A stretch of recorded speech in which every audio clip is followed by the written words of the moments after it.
Walang pinoprotektahan, walang kasinungalingan, serbisyong totoo lang.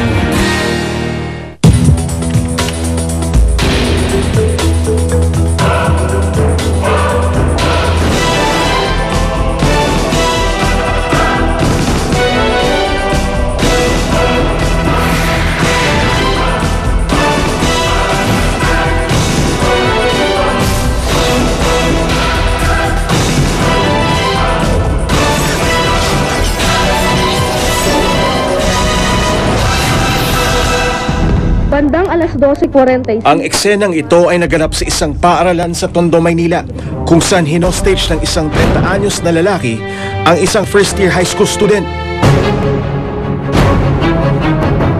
Isang pulis Maynila, si SPO4 Jimmy Santiago, ang rumisponde sa hostage bilang head ng SWAT team.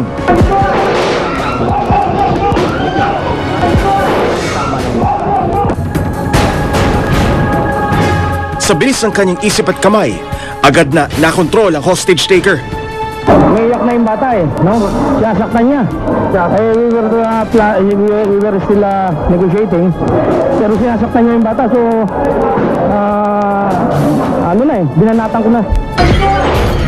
Pagbukas ng pinto, binanatan ko sa ulo. Tapos, Makaraan ng ilang taon, ang sharpshooter ay isa na ngayong judge sa Manila Regional Trial Court. Sariwa pa sa kanyang alaala ang nakaraan. Talagang puro makapigil hininga na sandali. Parang kaunting pagkakamali. Throughout, bawat pagkakamali ng isang member nung kabuuang team na rumisponde doon ay magdudulot ng hindi magandang pangyayari.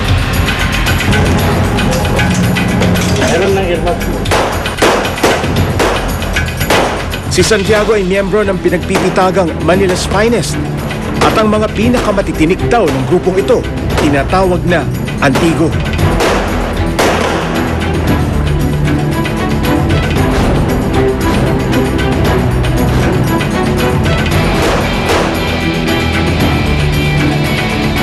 Kapag sinabing Manila's Finest, sila ang best of the best, ika nga.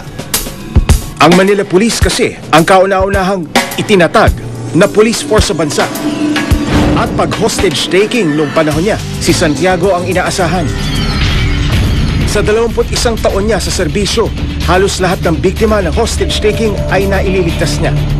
Ngunit aminado siyang ang tagumpay ay nakasalalay hindi lamang sa isang tao.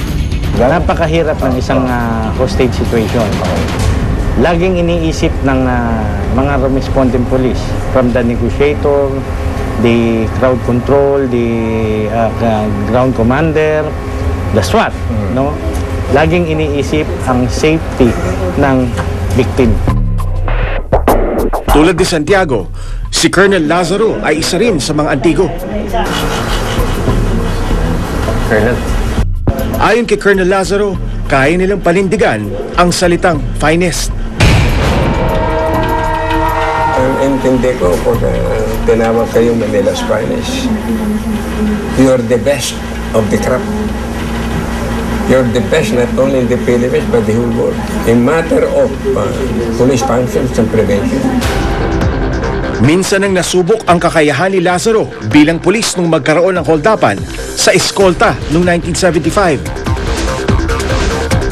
Naisama pa daw sa isang libro ang litratong ito. I was one of those who responded and I was walking along eskolta when these people began calling me. Sir, ayan, sir, ang mga holdapan. They're walking at the middle of the street. So, ginawa ko, kung nakikita ko yung tatlo, sabi ko doon sa mga shine boy, halika no, yung nauna, tututukan ko. Yung dalawa nga ako, pagpapaluin na ninyo. Opo, ano. Kaya yung nauna, nakasabay na kami ng bunot. Ako, pulis, bunot siya, bunot ako. Naipit ang kanyang barel. Naipit sa kamiseta. Hindi nakalabas. Binaril mo ba yan? Hindi, sumigaw na siya. Hindi siya lalaban Pero kung hindi siya sumagay, is dead. Okay. Ang suspect na ito, hindi na nakaporma pa at sumuko na lamang kay Colonel Lazaro. Ang resulta, agad na napigilan ng krimen dahil sa mabilis na pag-iisip at stratehiya. We are disciplined people. We follow the order. Hindi kami yung kamukha ng tatamad-tamad. If you are a member of the police department, really you are working as a policeman, not as a bystander. Tsaka if you are given a case to handle, see to it that you solve your case.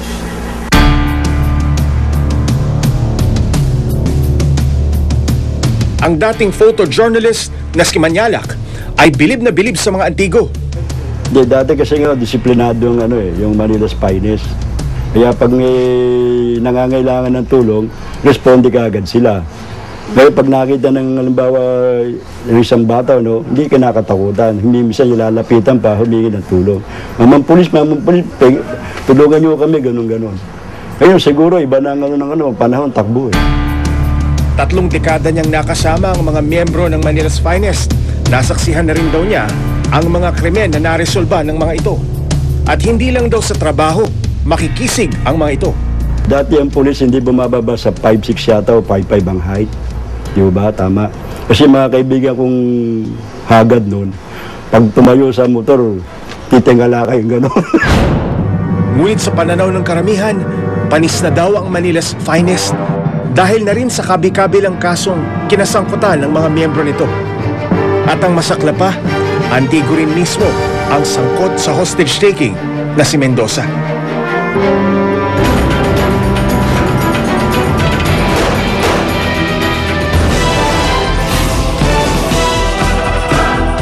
Yung reaction niya dun sa mga kasi may mga obserbasyon ho na si Mayor Lim pala yung nagpa-aresto, nagpa-posas eh. Ano mong masasabi niya dun? Teka muna, hindi ako nagpa-aresto. Pag sinabing pinosas ang konklusyon kagad, inaresto